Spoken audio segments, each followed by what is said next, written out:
ये जो है हमारा रियल नंबर पार्ट थर्ड है, real number part first description में दे दिया है मैंने, देख लेना। रियल नंबर पार्ट टू वो भी मैंने डिस्क्रिप्शन में दे दिया है, वो भी आप देख लेना, ठीक है।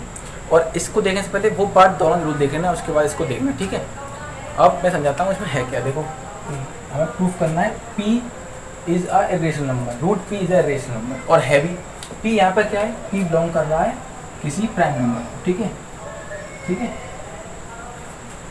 एक बात समझा रहा हूँ तुम्हें, कोई भी नॉन परफेक्ट स्क्वायर, कोई भी नॉन परफेक्ट स्क्वायर नंबर होगा और वो जो रूट में होगा वो 100% इरेशनल नंबर होगा, ठीक है, इरेशनल नंबर होगा।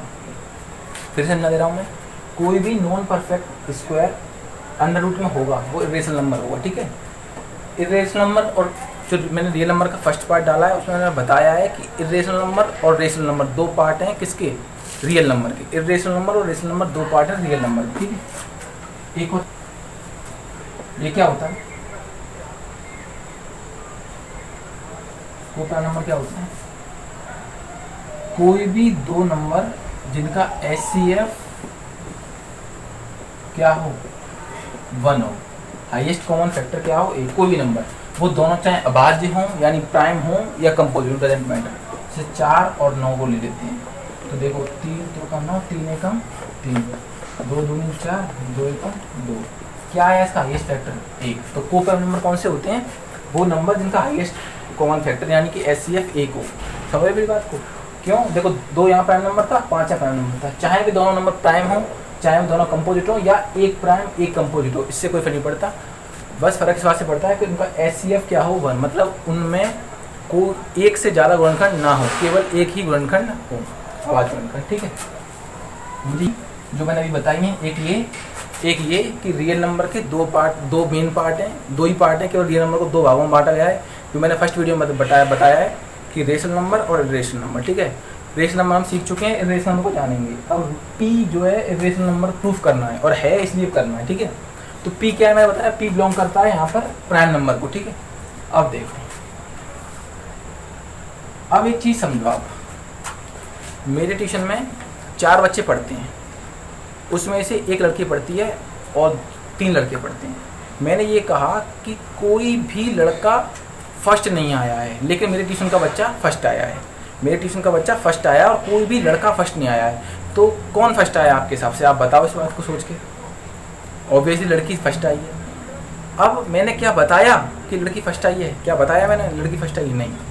मैंने सिर्फ ये कहा कि ये बात मैंने आपको स्पष्ट कर दी कि लड़का फर्स्ट नहीं आया है, और एक लड़की पढ़ती है, 3 लड़के पढ़ते हैं। तो 3 लड़के फर्स्ट अगर नहीं आए हैं तो लड़की फर्स्ट आई है। इसका अर्थ क्या है कि मैंने लड़की को ना बताते हुए भी बता दिया, तो ऐसे बोलते हैं इसको विरोधाभास कंडीशन, मतलब कॉन्ट्राडिक्शन मेथड, जो हम यहाँ इसमें अप्लाई करने वाले हैं। √2 हम सबको रूट P यानी P अगर प्राइम नंबर है तो 100% हम सबको पता है कि ये क्या है, इरेशनल नंबर है, लेकिन ये प्रूफ करना है। तो प्रूफ कैसे करेंगे, इसको हम सपोज कर लेते हैं let √P is a rational number, ठीक है। √P क्या है, रेशनल नंबर है, ठीक है। तो रेशनल नंबर है तो इसका P/Q फॉर्म यानी A/B फॉर्म होगा, ठीक है।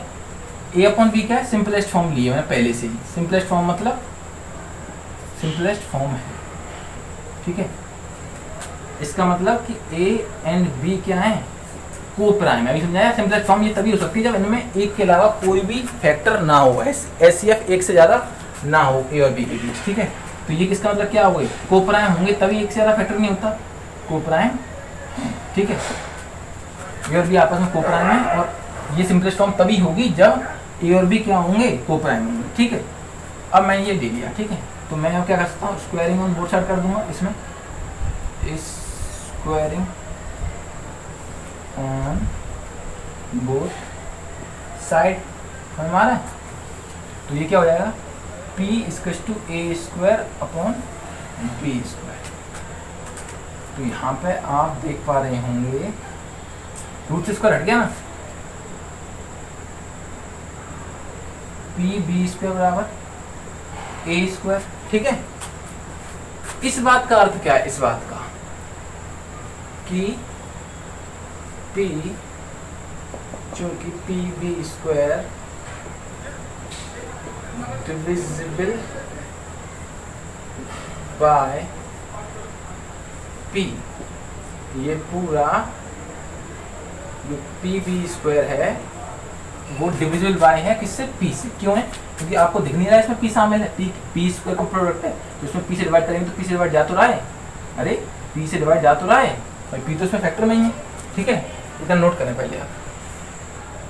अब देखिए हमारा लास्ट जो मैंने, क्योंकि बोर्ड पर जगह नहीं थी इसलिए मैंने रफ करके फिर से कर रहा हूँ, मतलब जहाँ खत्म किया था वहाँ से कर रहा हूँ। ये लास्ट इक्वेशन थी हमारी, पी बी स्क्वायर बराबर ए स्क्वायर, ये आ गया था हमारा।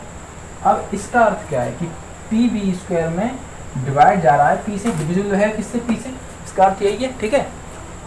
ये बात क्लियर हो गई यहाँ से, क्यों हो रहा है, साफ साफ पता चल रहा है भाई कि p इसका कोफिशिएंट है, मतलब p मल्टीप्लाई में मतलब p से डिवाइड जा रहा है, तो ये पी बी स्क्वायर पूरा डिविजिबल बाय है p से डिवाइड जाता है, ठीक है।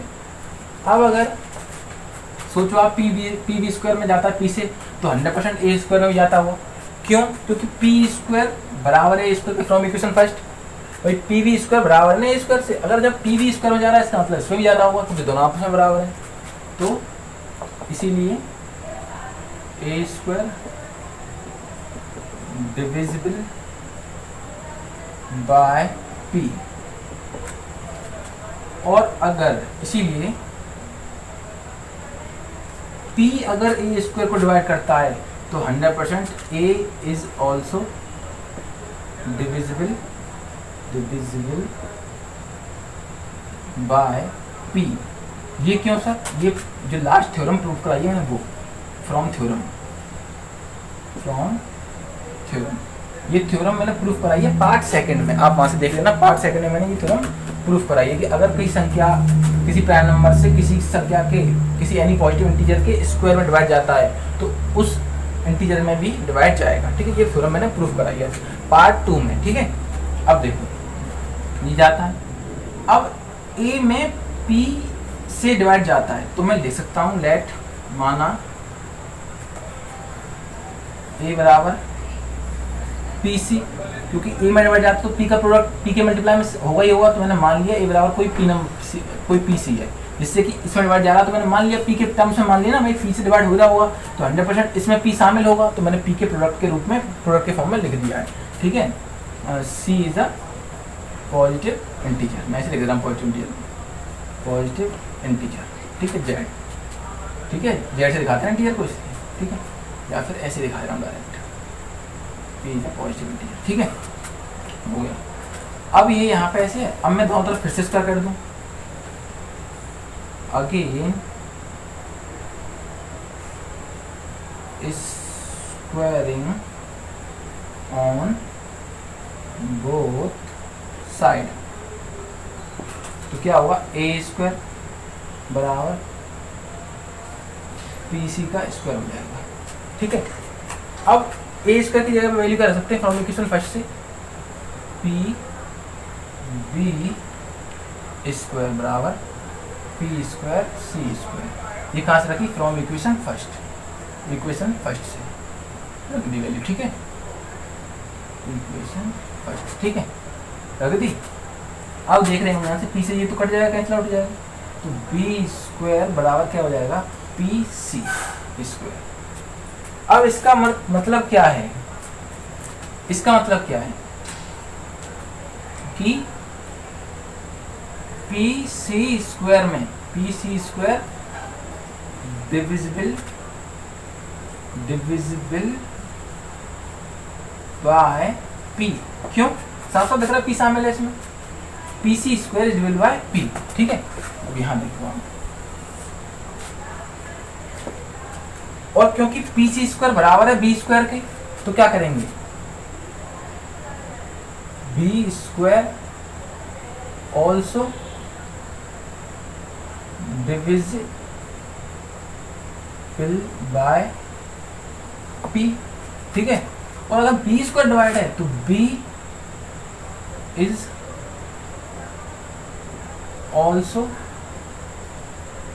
डिविजिबल बाय पी, क्या समझ आ रही है भाई, पी सी स्क्वायर क्यों डिविजिबल, साफ साफ दिख रहा है कि पी इसमें शामिल है, डिवाइड जाएगा, और पी सी स्क्वायर के बराबर क्या है बी स्क्वायर, तो बी स्क्वायर में भी डिवाइड जाएगा, और अगर बी स्क्वायर में जा रहा है तो थ्योरम से, कहाँ से, फ्रॉम थ्योरम से, पार्ट 2 में थ्योरम प्रूफ कराइए, उसे देख लेना, ठीक है। तो बी स्क्वायर में डिवाइड जाएगा तो बी से बी में भी डिवाइड जाएगा पी से, ठीक है।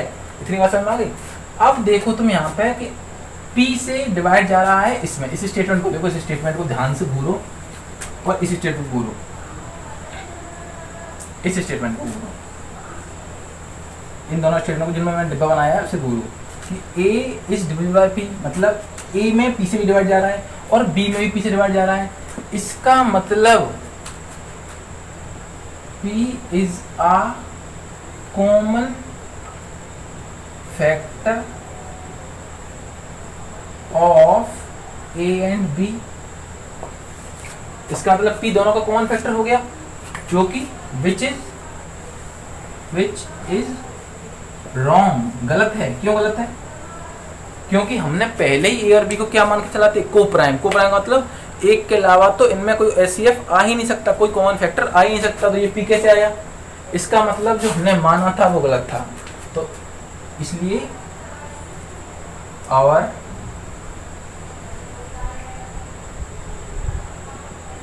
इमेजिनेशन या एज्यूमिंग लिख लो, जो हमने मान के चले थे ना वो गलत था। Our assuming wrong. क्यों रॉन्ग?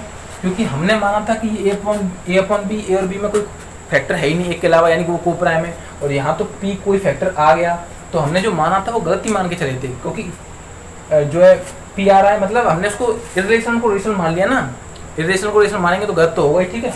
तो हमारा जो स्टेटमेंट था उसका जी कॉन्ट्राडिक्ट कर रहा है। हमने क्या माना कि ए और बी में कोई फैक्टर नहीं है, कोई कॉमन फैक्टर नहीं है, केवल वन फैक्टर है, वन एचसीएफ है, और यहाँ पी भी आ रहा है। तो जो हमारे स्टेटमेंट से क्या कर रहा है, कॉन्ट्राडिक्ट कर रहा है। हमने जो माना और ये ऐसा मानना नहीं है, तो कॉन्ट्राडिक्ट कर रहा है, मतलब इसका विरोधाभास है, विरोध उत्पन्न कर रहा है इसका। तो इसलिए जो हमारा जो एज्यूमिंग था वो रॉन्ग थी। सो हैंस हम कह सकते हैं। अच्छा, यहाँ पे थोड़ी सी लैंग्वेज और आएगी, थोड़ा मैंने स्किप कर दी लैंग्वेज, और लैंग्वेज लिखने के लिए बहुत ठीक ठाक है इसमें, मतलब काफ़ी लिख सकते हैं इसमें, क्योंकि मेरे पास जगह नहीं है, आप देख ही रहे हो, तो मैंने थोड़ा सा कम लिखा है। और assuming wrong hence root P is a irrational number, ठीक है। इसका मतलब रूट पे क्या हो गया, इरेशनल नंबर हो गया। क्यों? क्योंकि जब रेशनल नंबर प्रूफ नहीं हुआ, रेशनल नंबर हुआ नहीं, तो इसका मतलब क्या हुआ, इरेशनल नंबर। मैंने यही कहा था कि अगर ऐसा नहीं हो, ऐसा प्रूफ कर देते हैं तो उसका उल्टा हो जाएगा। अगर हमने ये रेशनल नंबर इसको मैं क्या आगे पिछला क्वेश्चन था, मतलब इसी में था पीछे वाली इसमें, रूट पी क्या था, रूट पी को इरेशनल है, और हमने कैसे प्रूफ कर दिया कि ये रेशनल नहीं है। इसका मतलब क्या होगा कि 100% इरेशनल होगा। इतना वीडियो पॉज करके आप ढंग से समझ के नोट करें। Root 3 is a rational number. अब हमको फिर क्या प्रूफ करना, root 3 is a rational number. Same ditto वही प्रोसेस रहेगा। मैंने ये क्वेश्चन रूट पी मैंने क्यों लिया था, पी क्या था हमारा प्राइम नंबर, यार 3 प्राइम नंबर है, बस पी की जगह 3 आ गया, वो मैंने जनरल टर्म में प्रूफ करा दिया था, ये 3 में प्रूफ कराएंगे। 3, 2, 7, 11 कुछ ही हो सकता है, ठीक है। तो इसको प्रूफ करा रहा हूँ मैं, इससे और समझने करके वही प्रोसेस रहेगा सेम, बस समझने की कोशिश करना, ठीक है मेरे साथ। देखो रूट 3 क्या है, रेशनल नंबर है, ठीक है, मतलब अपरिमेय संख्या सिद्ध करनी है, प्रूफ डेट सिद्ध करनी है, और है इसलिए हम सिद्ध कर पाएंगे, ठीक है। अब मैंने लेट सपोज कर लिया कि रूट 3 क्या है, root 3 is a rational number. क्या मान लिया मैंने, रूट 3 को रेशनल नंबर, ठीक है।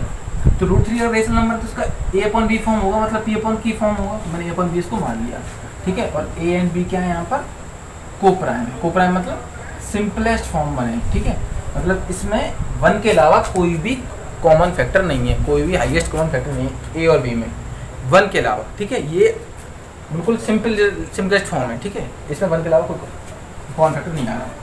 अब मैं स्क्वायर कर दूंगा दोनों तरफ, तो क्या आ जाएगा, स्क्वायरिंग ऑन बोथ साइड। जब अगर मैं स्क्वायर कर दूंगा तो क्या हो जाएगा, 3 बराबर ए स्क्वायर अपॉन बी स्क्वायर, ठीक है। अब यहाँ पर देख रहे होंगे तुम, 3b स्क्वायर बराबर ए स्क्वायर हो जाएगा, ठीक है। इसको हम इक्वेशन फर्स्ट मान लेंगे। और अब ध्यान से देखो, 3b स्क्वायर, ये इसको देखो ध्यान से, डिविजिबल है किससे, 3 से, डिविजन बाय 3 है कि नहीं? क्यों है? अरे साफ साफ 3 दिख रहा है ना, 3 से डिवाइड जा तो रहा है, इस जा तो रहा है, लेकिन डिविजल है, बस इतना लिखना है, डिविजल है किससे? 3 से। और क्योंकि ये इसके बराबर है भैया, 3b² बराबर है a² के, इसीलिए क्या होगा? a² डिविजिबल होगा किससे? बाय 3 से। और थ्योरम से क्या होगा कि अगर a² डिविजिबल है तो a इज ऑल्सो, किसी नंबर का स्क्वायर अगर किसी प्राइम नंबर से डिवाइड होता है तो वो नंबर भी होता है। मैं फिर से बता दे रहा हूँ, किसी नंबर का स्क्वायर अगर प्राइम नंबर से डिवाइड होता है तो वो नंबर भी उसी नंबर से प्राइम नंबर से डिवाइड होगा। तो स्क्वायर हो रहा है, इसका मतलब वो नंबर भी होगा। तो a is also divisible bye 3। ठीक है, इतना समझ आया? बिल्कुल आया सर। ठीक है, काय से? थ्योरम से। ये वाला स्टेटमेंट किससे आया? थ्योरम से। अब अगर a डिविजिबल है 3 से तो मैं a बराबर क्या ले सकता हूँ? 3c लिख सकता हूँ, मानकर लेट a बराबर 3c लिख सकता हूँ। क्यों लिखा था 3c आपने? अरे a में 3 से डिवाइड जा ही रहा है तो a को 3 के टर्म्स में लिख सकते हैं ना। c क्या है? c कोई any, c is any positive integer, मान लिया मैंने कोई पॉजिटिव इंटीजर। ठीक है, अब यहाँ देखते हैं। अब फिर से कर दूंगा क्या? Squaring on both sides. ठीक है, तो क्या होगा?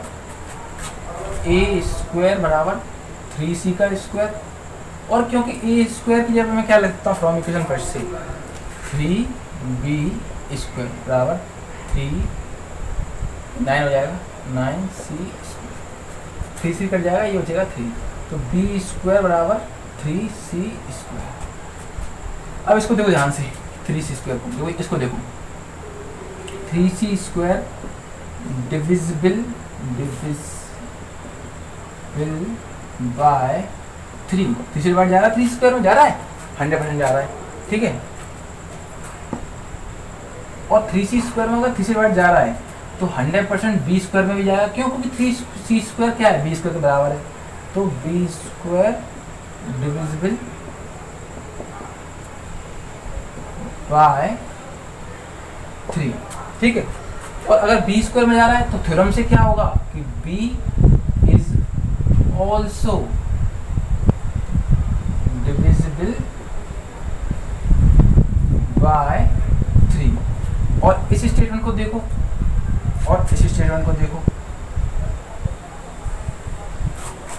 a भी डिविजिबल है 3 से और b भी डिविजिबल है 3 से। ठीक है, इसका मतलब 3 is a common factor of a and b। का कॉमन फैक्टर हो गया, which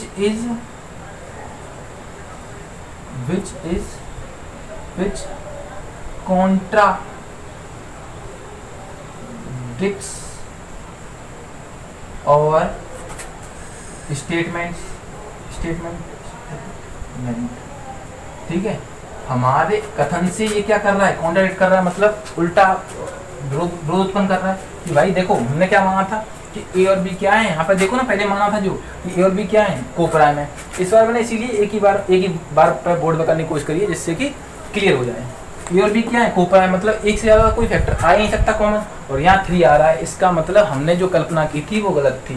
3 is a common factor हो गया a और b का, जो भी गलत है, क्योंकि हम तो उसको a और b में कोई कोप्राइम था ना। कोप्राइम मतलब a के अलावा ऐसे कोई a के अलावा 1 के अलावा कोई आएगा ही नहीं कॉमन। ठीक है, और यहाँ 3 आ रहा है, तो अवर एज्यूमिंग क्या हो जाएगा? रॉन्ग। इसलिए अवर assuming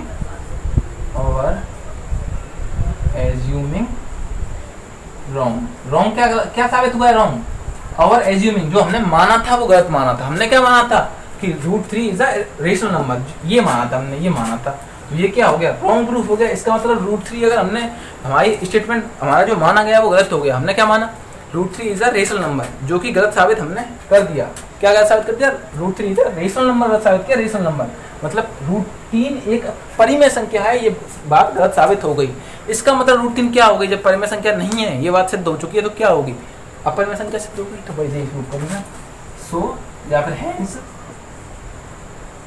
√3 is a irrational number. मैं तो लिखा शॉर्ट में, ठीक है, इरेशनल नंबर। ये बात प्रूफ हो गई, समझ में आ गया होगा, नोट करेगा ना। 2 + √3 देखें हम, ये अब ये तो सिंपल नंबर में आ गया। अब अगर ऐसे दिया तो 2 + √3 प्रूफ करना है, टू प्रूव ये इज अ इरेशनल नंबर। ये क्या है, 2 + √3, ये एनो मत समझ लेना, एनो मतलब नंबर शॉर्ट में, ठीक है। 2 + √3 को इरेशनल नंबर प्रूफ करना है, ठीक है। मैंने समझाया था स्टार्टिंग में वीडियो के कि कोई भी प्राइम नंबर अगर रूट में है, यानी कोई भी नॉन परफेक्ट, या मैं भी कह सकता हूँ कोई भी नॉन परफेक्ट नंबर अगर रूट में है तो वो क्या होगा, इरेशनल नंबर होगा, ठीक है। अब इसको हम प्रूफ करते हैं, देखो लेट, इसको क्या मानेंगे, 2 + √3 क्या है, प्रूफ क्या करना है, मैं इरेशनल, और इसको मैं मान लूंगा rational number, is a rational number, ठीक है। रेशनल नंबर मैंने मान लिया, सपोज कर लिया, ठीक है। तो अगर रेशनल नंबर माना है तो इसका P/Q फॉर्म होगी या A/B फॉर्म होगी नहीं होगी, तो मैं इसको मान ले रहा हूँ कि इसकी फॉर्म क्या है, √3 A/B, ठीक है। वही same A and B are coprime, ये क्या है, आपस में सिंपलेस्ट फॉर्म है। को प्राइम मतलब कट कुटा के बचाए जो कुछ बचा है, ठीक है। अब मैं √3 बराबर ले सकता हूँ यहाँ से A/B -2, और इसको ले सकता हूँ। और हाँ, एक और चीज़ है यहाँ पर, A और B दोनों के दोनों क्या हैं, पॉजिटिव इंटीजर है, ठीक है, पॉजिटिव इंटीजर है। तो A -2B/B हो गया जी, एलसीएम लेकर एक लगा के सॉल्व करके ये आ गया, ठीक है। तो A -2B बराबर B हो गया, अब √3 के इक्वल है। अब ध्यान से देखो यहाँ पे A -2B क्या है, कोई पॉजिटिव इंटीजर है, मतलब कोई इंटीजर है, ठीक है। और B भी क्या है, कोई इंटीजर है, पॉजिटिव मान लो, ठीक है, कोई दिक्कत नहीं, ये दोनों पॉजिटिव है, कोई इंटीजर है। तो इंटीजर अपॉन इंटीजर क्या बन जाएगी, ये परिमेय संख्या है कोई, P/Q की फॉर्म बनी, इंटीजर अपॉन इंटीजर क्या है, परिमेय संख्या। तो परिमेय संख्या, ये इक्वेशन फर्स्ट है हमारी। तो कोई भी, इसका मतलब A -2B/B is a rational number and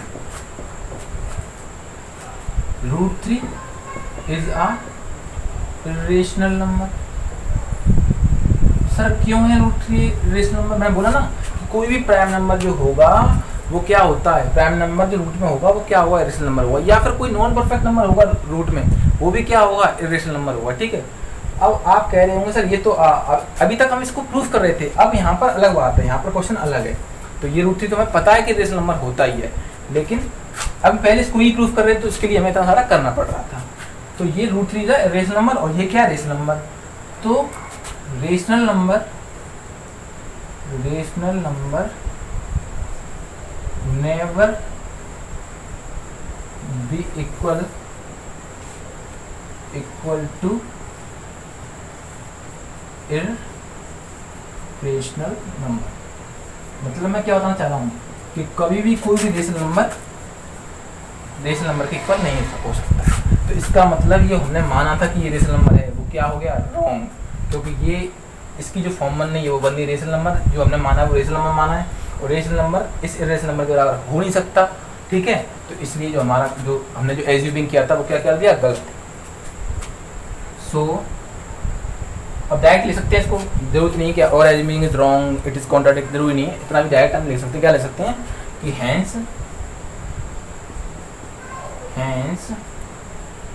2 + √3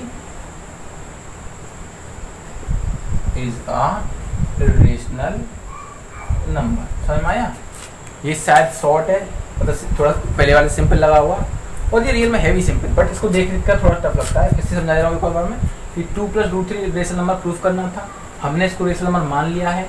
अगर ये रेशनल नंबर ने मान आए और हमने जो माना है वो गलत हो गया तो 100% ये क्या बचेगा, इरेशनल नंबर बचेगा, ठीक है।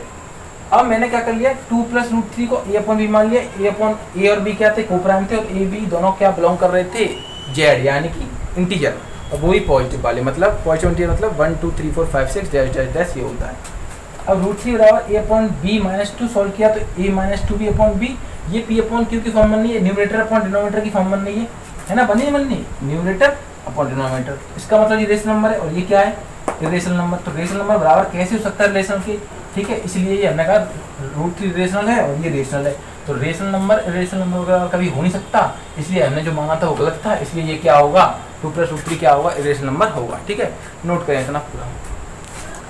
अब देखो एक नया टाइप का क्वेश्चन, रूट 5 रूट 7 जो है रेशनल नंबर प्रूफ करना है। ठीक है, अब इसके लिए मुझे एक चीज बतानी पड़ेगी, इसे ध्यान समझना है।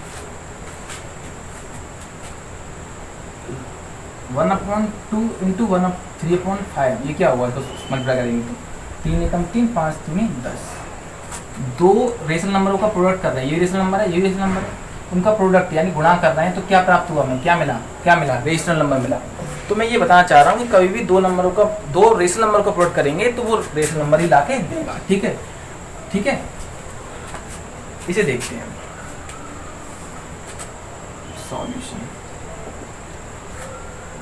5 रूट 7, ठीक है, लेट हमने ये मान लिया है क्या कि ये कोई रेशनल नंबर है, जैसा कि अब तक हम मानते आए हैं। ठीक है, ये हमने मान लिया रेशनल नंबर। ध्यान रखना मैंने जो बताया है कि दो रेशनल नंबर का प्रोडक्ट हमेशा रेशनल नंबर होगा, क्योंकि ये रेशनल नंबर माना है और इसमें मैं अपनी मर्जी से कोई रेशनल नंबर 1/5 का मल्टीप्लाई कर दे रहा हूँ, तो क्या आएगा, रूट 7। एक और से देख लेते हैं, root 5 root 7 is a rational number, ये प्रूफ करना है। मैंने माना है कि 5 रूट 7 क्या है, रेशनल नंबर, मैंने माना है ये। ठीक है, और मैंने अभी बताया कि दो रेशनल नंबर का प्रोडक्ट क्या होगा, रेशनल नंबर होगा। दो रेशनल नंबर मतलब दो परिमेय संख्याओं का गुणनफल परिमेय संख्या ही होगा, अपरिमेय संख्या नहीं हो सकता है। ठीक है, तो मैंने ये परिमेय संख्या मान ली है और अपनी मर्जी से 1/5 कोई परिमेय संख्या यानी कि रेशनल नंबर ले लिया है और गुणा करेंगे तो आना क्या चाहिए, अभी बताया क्या आना चाहिए, परिमेय संख्या। दो परिमेय संख्या का गुणनफल क्या होता है, परिमेय संख्या, तो इससे गया तो क्या आया 7, जो कि क्या है, इर्रेशनल नंबर। आना क्या चाहिए, दो, जब इसको हम परिमेय संख्या मान लिया है तो अगर किसी परिमेय संख्या से गुणा करेंगे तो परिमेय संख्या प्राप्त होनी चाहिए, लेकिन नहीं हुई, इसका मतलब हमने जो माना था वो गलत माना था। तो और एज्यूमिंग रॉन्ग, यानी जो हमने माना था वो गलत मान लिया। So hence root 7 5 root 7 is a irrational number। ये क्या प्रूफ हो गया, रूट 5 रूट 7 क्या हो गया, इरेशनल नंबर प्रूफ हो गया। क्यों, इसको हमने माना तो रेशनल नंबर था और ये इरेशनल कैसे, क्योंकि अभी बताया मैंने कि दो रेशनल नंबर का प्रोडक्ट कर रहे हैं, हमने ये रेशनल नंबर माना, अपनी मर्जी से कोई रेशनल नंबर ले लिया। मैंने 1/5 क्यों लिया, क्योंकि इससे 1/5 कट जाता है, ये कॉमन सेंस वाली बात है। तो इससे ये डिवाइड होगा तो रूट 7 बचा, जो कि रेशनल नंबर हम सभी जानते हैं। ये सब क्यों है रेशनल नंबर, कि कोई भी प्राइम नंबर या कोई भी नॉन परफेक्ट नंबर रूट में होगा तो वो इर्रेशनल नंबर यानी अपरिमेय संख्या होती है। तो अपरिमेय संख्या का दो परिमेय संख्याओं गुणनफल अपरिमेय संख्या आ नहीं सकता, ये आया मतलब हमने जो माना था वो गलत माना था। तो इसका मतलब जो नहीं मानना चाहिए था, मतलब जो माना है हमने परिमेय है वो क्या होगा, वो होगा अपरिमेय, जो कि सिद्ध होगा। ये बात हमको सिद्ध करनी थी। ये वीडियो का हमारा आखिरी पार्ट था, थर्ड पार्ट था। पूरा रियल नंबर खत्म हो चुका है, कंप्लीट खत्म हो चुका है। फर्स्ट पार्ट, सेकंड पार्ट और थर्ड पार्ट अगर आपने सीक्वेंस से देख लिया और पूरा देख लिया तो मुझे पूरी उम्मीद है और मैंने कोशिश पूरी की है अपनी तरफ से कि चैप्टर आपको पहला पूरा समझ में आ जाएगा। ठीक है, थैंक यू वीडियो देखने के लिए पूरी।